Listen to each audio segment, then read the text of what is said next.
నీ నడకేంటి ఇలా ఉంది, నువ్వేంటి ఇలా ఉన్నావు, అమ్మాయిలతో ఎక్కువ ఆడుకుంటున్నావు అంటే నువ్వు అదేరా, అట్లా ఇట్లా నన్ను చాలా అంటే చాలా.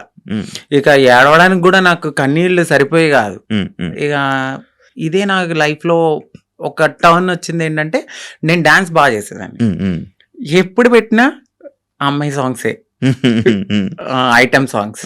అట్లా నాకు పేరు బాగా పెట్టారు. అప్పుడు చిట్టి ఆయరే సాంగ్ అని వస్తే, సో నన్ను అప్పుడు చిట్టి చిట్టి అని పిలిచేవారు. చిట్టి కాస్త చిట్టి నాయుడు అయిపోయింది. అప్పుడు చిట్టి నాయుడు అని పిలవడంతో చాలా మందికి చిట్టి నాయుడు అని తెలుసు. ఎక్కడ ప్రోగ్రామ్స్ ఉన్నా వెళ్ళేదాన్ని, డాన్స్ చేసేదాన్ని, మనీ సేవ్ చేసుకునేదాన్ని, అమ్మాయి సాంగ్స్ చేసేదాన్ని. నాలో ఉన్న ఆ ఫీలింగ్స్ ని అమ్మాయిగా అక్కడ సొసైటీలో రెడీ అయినప్పుడు చాలా ఆనందంగా ఫీల్ అయిపోయేదాన్ని. అమ్మా ఇలా నా డ్రీమ్ నెరవేరుతుంది, నేను అమ్మాయిలా ఉండగలుగుతున్నానని చాలా హ్యాపీగా ఫీల్ అయ్యేదాన్ని. ఎప్పుడైతే ఆ మేకప్ నుంచి బయటకు వచ్చి నేను అబ్బాయిలా ఉండేదానో మళ్ళీ అదే రొటీన్, ఫ్రెండ్స్ తో గానీ లేకపోతే చుట్టుపక్కల వాళ్ళతో గానీ, మీ అబ్బాయి ఏంటి ఇలా చేస్తున్నాడు. నేను ఎక్కువ మా మమ్మీ హెల్ప్ చేసేదాన్ని, గిన్నెలు తోమేదాన్ని, ఇల్లు తుడిచేదాన్ని, అట్లా చేసేదాన్ని. మా అమ్మగారు వద్దనేవారు, చుట్టుపక్కల వాళ్ళు నన్ను చూసి నవ్వేవాళ్ళు. కానీ మా అమ్మగారికి ఎప్పుడు ప్రతి తల్లికి తన కొడుకు రాజే ఎలా ఉన్నా కూడా, సో నన్ను కూడా అట్లానే అనుకున్నారు. ఒక 18-19 ఇక వచ్చేసి మారిపోవాలని నేను ఫిక్స్ అయిపోయాను. ఎందుకంటే చుట్టుపక్కల వాళ్ళు అన్న మాటలు, అది యాక్చువల్లీ అదే ఇప్పుడు మీకు చుట్టుపక్కల వాళ్ళు మిమ్మల్ని ఇలాంటి మాటలు అనడం వల్ల మీ మైండ్ మారిందా? అలా అని కాదు, అంటే నేను ఎప్పుడు అబ్జర్వ్ చేసుకోలేదు. అంటే ఇలా ఇప్పుడు ఆ ఏజ్ కి నేను ఇలా మారిపోవాలి, ఎక్కడికి వెళ్ళి మారాలో మనకేం తెలీదు. నేనేమనుకునేదాన్ని అంటే, ఇట్లా నేను అమ్మాయిగా ఇలా ఇంట్లో రెడీ అవ్వడము, నాకు నేను ఇలా ఉండడమే అదే నా ప్రపంచం అనుకున్నాను. కానీ వేరే ప్రపంచం ఉంటది ఇట్లా అప్పటికి నాకు భయం అనమాట. ట్రాన్స్ ఎక్కడైనా చూసినా నేను భయపడేదాన్ని, మాట్లాడేదాన్ని కాదు, చాలా భయపడేదాన్ని. ఇప్పటికీ ఉండేది. ఎందుకు భయం అసలు? నార్మల్గా అంటే సొసైటీలో కొంతమంది చేసే, అందరూ కాదు, మోరవర్ కొంచెం మారింది సొసైటీ ఇప్పుడైతే. అప్పట్లో మేమున్నప్పుడు ఏంటంటే కొంచెం హార్ష్గా బిహేవ్ చేయడం, కొంచెం కొట్టడము, తిట్టడము, అది కూడా ఎందుకు, ఇదే సొసైటీ వాళ్ళని వేలెత్తి చూపించడం వల్ల ఫ్యామిలీకి దూరం అయ్యి మాకు ఎటు కాని లైఫ్ అయిపోయిందని చెప్పి, సో అదే గర్జ్ పెట్టేసుకున్నారు చాలా మంది. అప్పట్లో మగవాళ్ళన్నా చిన్న కామెంట్ చేసినా కొట్టేసేవాళ్ళు అప్పట్లో. ఇప్పుడు మారడం అయితే కొంచెం జరిగింది. నేనున్నప్పుడు కొంచెం భయపడి ఎవరికి చెప్పేదాన్ని కాదు, ఇంట్లో రెడీ అయ్యేదాన్ని. కానీ మా అమ్మాలకి తెలియదు, కానీ చుట్టుపక్కల వాళ్ళందరికీ తెలుసు నేను ఇలా. మేము రియాక్షన్ ఏంటి మరి? స్టార్టింగ్ ఇలా అయిపోతాను, ఇలా మారుతాను అంటే చెప్పారా? చేశారా? నేనైతే ఫస్ట్ ఏం చెప్పలేదండి. సో నేను ఇంటర్ అయిపోయింది, డిగ్రీ వరకు బాగానే ఉన్నా. అంటే అక్క వాళ్ళు ఉన్నారు, 2 అక్కలు.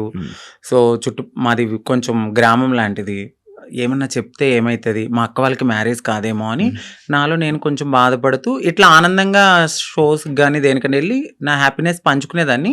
వాళ్ళు ఏమనుకున్నారంటే, ఓకే అక్కడ అలా చేశాను కదా ఇలాగా అని తెలీదు, ఇలా నడిపించుకుంటూ ముందుకెళ్తున్న తరుణంలో వాళ్ళు బాధపడ్డారు, ఎందుకు అబ్బాయిలా చేయొచ్చు కదా అని. ఒకానొక సిచ్యువేషన్ మా పెద్దక్కకి మ్యారేజ్ అయిన తర్వాత నేను ఓపెన్ అయ్యాను. చెప్పడం నేను ఇలాగా నాకు అమ్మాయి ఫీలింగ్స్ ఉన్నాయి, నేను మారాలనుకున్నప్పుడు. సో మా మమ్మీ చాలా బాధపడ్డారు, ఎందుకు ఇలాగా అని. ఏదో నేను పాపం చేసుకున్నాను అనుకుంటా, అందుకే ఇలా పుట్టావనగానే నాకు చాలా బాధ అనిపించింది. అంటే ఇలా పుట్టడం బాధ ఎందుకు, ఇట్లా కూడా ఒక హ్యాపీనెస్, నాకు నేను నచ్చినట్టు బ్రతకడం అని నేను అనుకున్నాను. కానీ ఒకవేళ అబ్బాయిలా ఉండలేమండి. ఉండలేరా? కష్టమా? చాలా. అవునా? చాలా. నాకు నేనే చాలా క్వశ్చన్స్ వేసుకున్నాను, ఇలా ఉండొచ్చా అని. కానీ కొంతమంది నార్మల్గా వాళ్ళకి ఆ ఫీలింగ్స్ ఉన్నా కూడా అబ్బాయిలాగా ఉండిపోయి పెళ్లి చేసుకుంటున్నారు కదా. కొంతమంది ఇప్పుడు ఇండస్ట్రీలో కానీ బయట కానీ కొంచెం పలుకుబడి ఉన్న వాళ్ళు, పేరెంట్స్ నేను చచ్చిపోతా, సూసైడ్ చేసుకుంటా అన్న వాళ్ళు మేబీ అట్లా ఉన్నారేమో, నాకైతే తెలీదు. మోరోవర్ 99.9% ఒక్కసారి మాకు ఈ ఫీలింగ్స్ ఉన్నాయి అంటే డెఫినెట్లీ మారుతారు, ఖచ్చితంగా మారుతారు. అది నేనే ఎగ్జాంపుల్ తీసుకోవచ్చు, చాలా మందిని మీరు ఎగ్జాంపుల్ తీసుకోవచ్చు. ఒక సిచ్యువేషన్ లో ఇంకా హద్దులు మీరిపోతాయి మాకు. ఇక ఈ సొసైటీ ఏమొద్దు, ఫ్యామిలీ వద్దు, ఏమొద్దు, నన్ను నేను మార్చుకోవాలి అనుకున్నప్పుడు ఇళ్లలోంచి బయటకు కూడా వచ్చేసిన సిచ్యువేషన్స్ ఉంటాయి. ఖచ్చితంగా ఉండలేమండి, కష్టం అసలు చాలా. హైదరాబాద్ ఎప్పుడు వచ్చారు? హైదరాబాద్ వచ్చి 2018. ఎందుకు రావాల్సి వచ్చింది? నార్మల్‌గా అప్పుడు డిగ్రీ అయిపోయింది. హ్మ్. డిగ్రీ అయిపోయిన తర్వాత నేను అనుకున్నదేంటంటే కొంచెం గ్యాప్ వచ్చింది. హ్మ్. ఎగ్జామ్స్ అన్నీ హ్మ్. అయిపోయినియి. హ్మ్. హ్మ్. సో, కొంచెం ఫైనాన్షియల్‌గా మమ్మీకి సపోర్ట్ చేద్దామని అక్కడ మా బావగారు ఉంటే ఆయన తెలిసిన కంపెనీలో హ్మ్. హ్మ్. నార్మల్‌గా కంప్యూటర్ దగ్గర హ్మ్. Job course. అని వచ్చా. హ్మ్. ఓకే. వచ్చాను. బట్ ఇక్కడున్న ప్రపంచానికి సమ్ రెక్కలొచ్చేసినియి నాకు. ఇక ఏ వెళ్ళాలి అనిపించలేదు. ఏ ఒక 2 మంత్స్ చేశానిక్కడ. ఓకే. దాని తర్వాత నాకు ఎంబీఏ హ్మ్. సిఆర్ రెడ్డి కాలేజీలో సీటొచ్చింది. అబ్బా! సేమ్ హ్మ్. ఏలూరు. ఆ!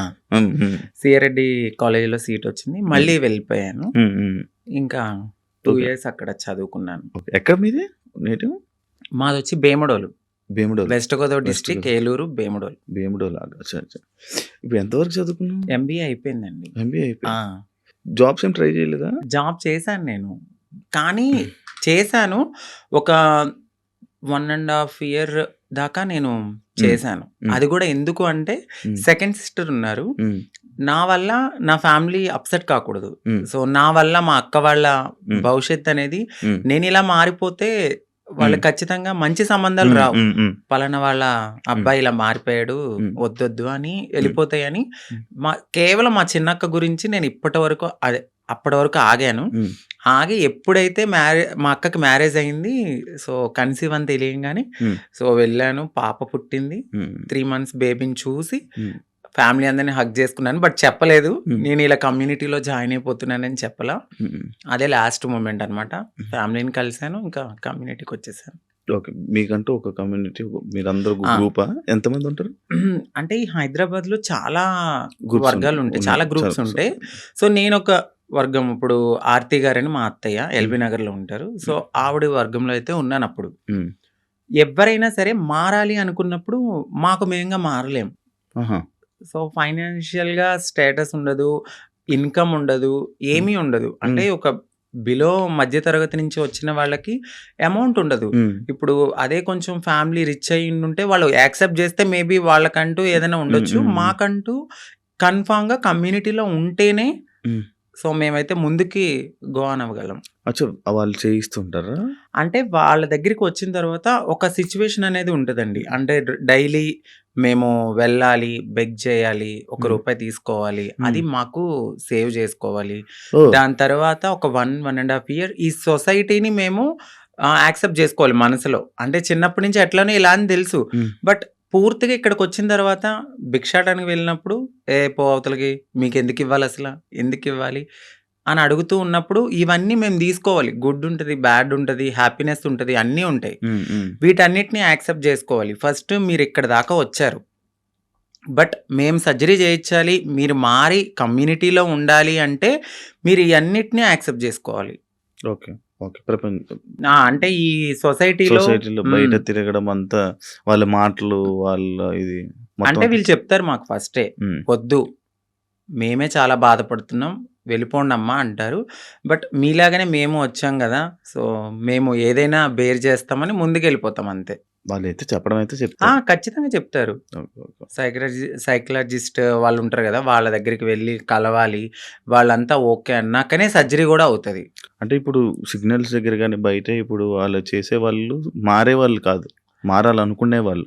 అంటే ఇప్పుడు ఫస్ట్ సిగ్నల్స్ ఒక భిక్షాటన అంటే మీరు ఓపెనింగ్స్ దగ్గరికి అవును. అయితే అవును. ఫస్ట్ వెళ్లరు. అవును. ఓన్లీ సిగ్నల్స్ బస్తీలుంటాయి. అంటే హ్మ్. మన షాప్స్ అవును. ఉంటాయి గదా! అవును. అవును. రూ. 10, రూ. 5 హ్మ్. వీళ్ళంతా డే 1 నుంచి అంటే రూ. 1 కలెక్ట్ జేసుకొని పెద్దవాళ్ళకిస్తే సర్జరీ చేయించడానికి ఫస్ట్ మాది ఆ స్టెప్ అన్నమాట. ఓకే. ఓకే. ఆ స్టెప్ తర్వాత. హ్మ్. అంకిత నాయుడు ఎందుకు సోషల్ మీడియాలో ఫేమస్? ఎలా? సో, అంతకుముందు వరకు అంకిత నాయుడు అంటే తెలీదు. హ్మ్. ఆఫ్టర్ మ్యారేజ్ హ్మ్. నా పాస్ట్‌లో నేను మ్యారేజ్ అవును. చేసుకున్నాను. అవును. ఆ టైంలో సో, బాగా వైరల్ అయిపోయింది. హ్మ్. ఆ వీడియో అనేది హ్మ్. ఒక అబ్బాయి ఒక అబ్బాయి మ్యారేజ్ మ్యారేజ్ చేసుకున్నారు చేసుకున్నారు. పబ్లిక్‌లో అనేది చాలా ఫేమస్ అయిపోయి వైరల్ అయిపోయింది ఆ అవును. వీడియో. అవును. అవును. దాని తర్వాత మా కమ్యూనిటీ నుంచి స్నేహ గారు నన్ను ఇంటర్వ్యూ చేశారు. దాని హ్మ్. తర్వాత సో అవును. చాలా అట్లా. మంది చేశారు. హ్మ్. చూసాను. ఇంటర్వ్యూస్ చూసాను. మీ కపుల్ ఇంటర్వ్యూస్ చూసా. అప్పుడే ఆ! ఆ! ఫేమస్ అయ్యాం దానివల్ల ఫేమస్ అయిపోయారు. చాలా. అవును. ఇప్పుడు నార్మల్‌గా మ్యారేజెస్ అంటే మీరెందుకు నమ్ముతున్నారు? ఎందుకంటే మీ మీ దాంట్లో ఎవరి లవ్ కూడా సరిగ్గా సక్సెస్ అయింది లేదు. అవునండి. ఎవరో ఒక అబ్బాయి రావడం, మోసపోవడం, కొట్టడం, తిట్టడం, చంపడం ఇలాంటివన్నీ జరుగుతూనే ఉంటున్నాయి. అవునండి. కానీ మీరెందుకు నమ్మి మళ్ళీ మ్యారేజ్ చేసుకున్నారు? అండ్ మీ ఇంటర్వ్యూ నేను చూసినట్లయితే మీరు ఒకరి మీద ఒకరు చెప్పుకున్న ప్రేమను గాని, ఇది అవును. గాని ఇప్పుడు రియల్ జంటలు కూడా అంత ఉండరేమో. అలా ఉండేవాళ్ళు. సో, నరదిష్టి అంటారు గదా! మేబీ హ్మ్. అది గూడా కొంచెం అయ్యుండొచ్చు. హ్మ్. సోషల్ మీడియాలోకొచ్చిన ఏ కపుల్ గూడా అంత త్వరగా కలిసున్నట్టేం ఉండదు. మేబీ ఒక కపుల్ అంటే నాకు దెలిసి గుట్టుగా ఉండి, ఆ ప్రేమను అక్కడే చూపిచ్చుకోవచ్చేమో. బట్ నేను వైరల్ అయిన తర్వాత నా లైఫ్ మొత్తం అంటే యూట్యూబ్‌లోకొచ్చేసాను నేను. హ్మ్. యూట్యూబ్‌కొచ్చి నా లైఫ్ స్టైల్ మొత్తం అందులో పెట్టాల్సొచ్చింది. హ్మ్. హ్మ్.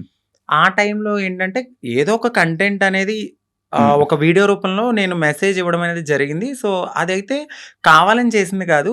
అంతే బాండింగ్ ఉండేది ఇద్దరి హ్మ్. మధ్యన. హ్మ్. హ్మ్. సడెన్‌గా కొన్ని రీజన్స్ వల్ల విడిపోయాం. హ్మ్. ఎందుకు విడిపోవాల్సొచ్చిందంటే ఒకటి ఫ్యామిలీ యాక్సెప్టెన్సీ సరిగ్గా లేదు. హ్మ్.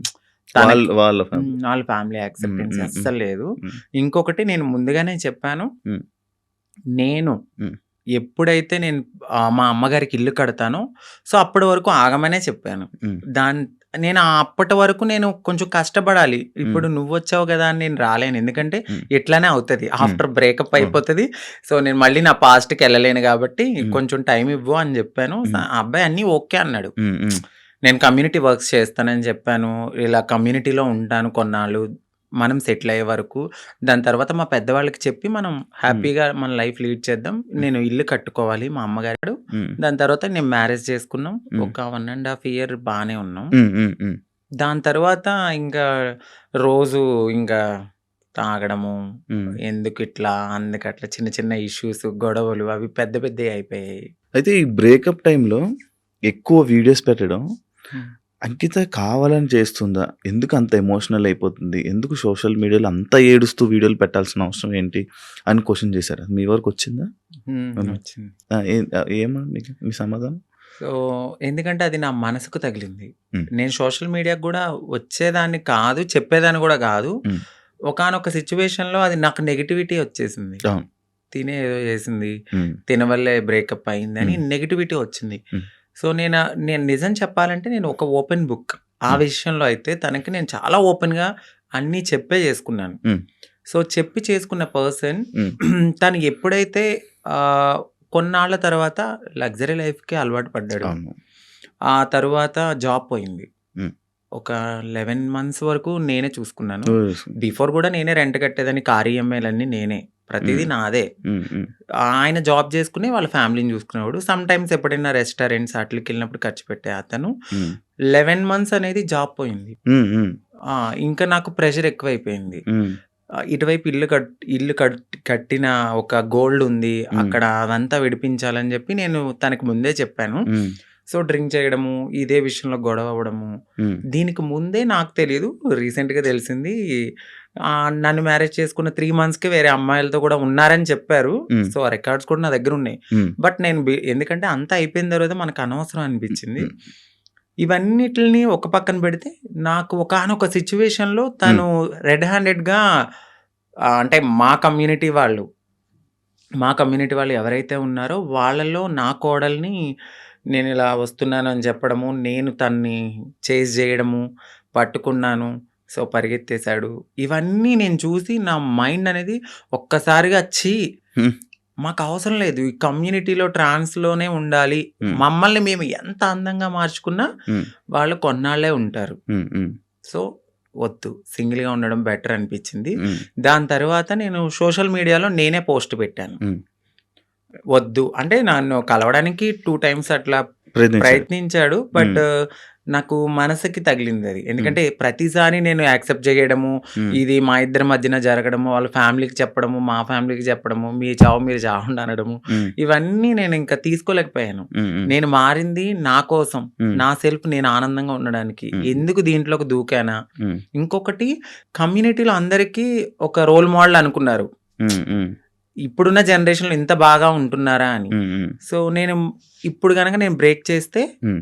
సొసైటీలో వీళ్ళంటూ సెట్ కారు, వీళ్ళకి పెళ్ళిళ్ళు సెట్ కావు అని అంటారని అంటారు. నాకు ముందే తెలుసు. అవును. అవును. దానికోసం కూడా నేను చాలా బాధపడుతూ అట్లానే ఉన్నాను. హ్మ్. ఇవన్నీ చూసిన తర్వాత నాకు నేనే ఇన్‌స్టాగ్రామ్‌లో విడిపోతున్నామని చెప్పాను. చెప్పిన తర్వాత అపోజిట్ పర్సన్ గూడా ఎందుకు, ఏంటి అని క్వెషన్ జేయడానికి నన్ను ప్రయత్నించలేదు. నేను వీడియోస్ డిలీట్ చేసేసాను. తను గూడా అప్పటికే వేరే అమ్మాయితో లవ్‌లో ఉన్నాడు. ఓకే. ఓకే. అలా బ్రేకప్ అయింది. సేమ్. అంటే నేను ఎన్ని సార్లు వద్దన్నా కావాలనుకున్న మనిషి ఒక్కసారిగా నేను వద్దు అన్నప్పుడు ఎందుకు బ్రేకప్ చెప్తారు? ఒక 1½ ఇయర్‌లో చాలా గొడవలవుతాయి. ఇది మాకు అప్పుడు మేము విడిపోవడానికి కూడా చాలా చిన్న రీజనే. అవును. దానికి ముందు చాలా పెద్ద రీజన్స్ ఉన్నా మేము కలిసే ఉన్నాం. ఓకే. అప్పుడు కలవాలి అని ఒక పర్సన్ మన ముందు బతిమలాడిన మనిషి ఒక్కసారిగా ఎందుకు వదిలేసుకున్నాడు? బ్రేకప్ అంటే వదిలేసాడు. దానికి తనకి ఎక్కడో కనెక్ట్ అయ్యాడు. ఇక్కడ వదిలించుకోవాలనుకున్నారు. తను కూడా ఏం చేశారంటే అక్కడ అమ్మాయిని కనెక్ట్ అవ్వడానికి కమ్యూనిటీలో ఎవరితోనో రిలేషన్‌కి పరిగెత్తినట్టుగా నన్ను నమ్మించాడు. ఓకే. సో, అక్కడ నా మనసు బ్రేక్ అయిపోయింది. ఓకే. తర్వాత తెలిసింది. ఇలా జరిగాయి.